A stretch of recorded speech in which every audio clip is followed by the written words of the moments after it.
Before we get started, if you guys want to learn how to speak Arabic, then download the Kalam app. It's an app I've been using to learn Arabic, and it's great because it gives you exercises to practice everything you've just learned to make sure you still remember it. You can find the link down below in the description. Assalamu alaikum wa rahmatullahi wa barakatuh, and welcome back to the channel.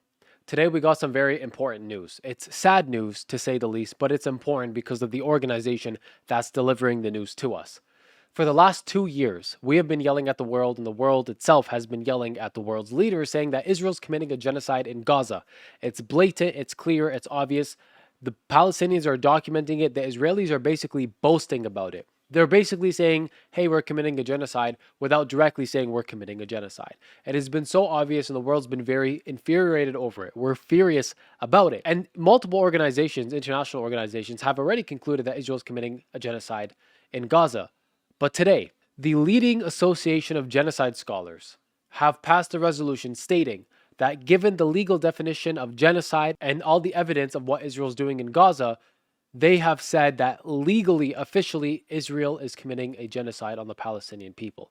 I have the full resolution here, and I want to read it for you guys. Therefore, the International Association of Genocide Scholars declares that Israel's policies and actions in Gaza meet the legal definition of genocide in Article 2 of the United Nations Convention for the Prevention and Punishment of the Crime of Genocide, established in 1948. It also declares that Israel's policies and actions in Gaza constitute war crimes and crimes against humanity as defined in international humanitarian law and the Rome Statute of the International Criminal Court. International Criminal Court, by the way, is the institution that issued arrest warrants for Netanyahu and other people in the cabinet. They also call upon the government of Israel to immediately cease all acts that constitute genocide, war crimes, crimes against humanity against Palestinians in Gaza, including deliberate attacks against and killing of civilians, including children, starvation, deprivation of humanitarian aid, water, fuel, and other items essential to the survival of the population, sexual and reproductive violence, and forced displacement of the population. The leading association of genocide scholars is saying Israel's committing all of these things. Everything I just read out to you, they're saying Israel's doing that and they need to stop all of that now. They went on to say that they call upon the government of Israel to comply with the provisional measures orders of the International Court of Justice. They also call upon the state parties of the International Criminal Court to comply with their obligations, cooperate with the court, and surrender any individual subject to an arrest warrant. They're basically saying, hey, if Netanyahu has an arrest warrant and he's in your country, you have to arrest him. You don't have a choice. You have to arrest him. They also call upon all states to actively pursue policies to ensure respect for their obligations under international law, including under the Genocide Convention, the Arms Trade Treaty, and international humanitarian law with regards to Israel and Palestine, and calls upon the government of Israel and all other United Nations members to support a process of repair and transitional justice that will afford democracy, freedom, dignity, and security for all people of Gaza. That means the US, the Middle Eastern countries, Germany, France, UK, Canada, all the countries that are supporting Israel need to stop. Arms embargo,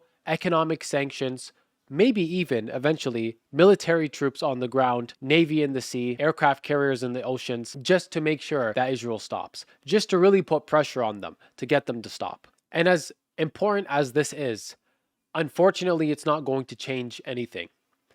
The UN, the International Court of Justice, the International Criminal Court, have for a while been what is referred to as a paper tiger. Something that sounds scary, that maybe looks scary, but really it's harmless. It can't do anything. And it's because they effectively have no power. I mean, the real power in the world is military control. No matter how much money you have, no matter how famous you are, unless you can leverage that to get people on the ground to physically do things for you, you're very much powerless, because the strength and the power of the world, aside from Allah subhanahu wa ta'ala, who has power and control over everything, in this world, power comes from military might. If you have it, you're good. If you don't, you lose. That and military strategy, of course. And the UN really has no way to stop Israel. They can say as many times as they want, stop, stop, stop. But if Israel doesn't stop, they can't force them to. As long as the US is backing Israel, and the US is definitely backing Israel intentionally, there's nothing anyone can really do unless they're willing to go after Israel and the US. And you know what? We, believe it or not, could have actually been in a much worse situation. Do you guys remember back in the early 2000s when the Bush administration invaded Iraq and killed over 1 million innocent Iraqi civilians? Their plan was to make Iraq an actual military outpost, a military base in the Middle East for America. And they were going to call it Central Command. So the United States of America that's in North America right now would be called North Command. And then in the Middle East, they would call Iraq Central Command. And they would use it as a military outpost and control the area completely. Imagine the US's military just sitting there right in the Middle East. They would have full control over the area. They would have even more pressure on the countries there. They would basically be able to do whatever they want. They even had plans, and this is all written down. They had plans to divide Saudi Arabia into two different countries, further dividing the Middle East. So imagine if we lived in that reality, where America wasn't just sending money and arms, but they were physically there and could do whatever they want in the region. So alhamdulillah for the reality that we live in and what we are given, because Allah subhanahu wa ta'ala has decreed everything. And alhamdulillah, it could be a lot worse. But the fight is not over. We have to keep pushing. We have to keep pressing. We have to keep pressuring. And we can't just let the people of Gaza go through this on their own. What does it take, really? Like, ask yourself, what does it take? When you have the UN, you have multiple countries, you have world leaders, you have the people inside the country committing the genocide, and you have people inside the country backing the country committing genocide, all saying this needs to stop. What does it really take? God knows best, but don't let this demotivate you. Don't let this depress you.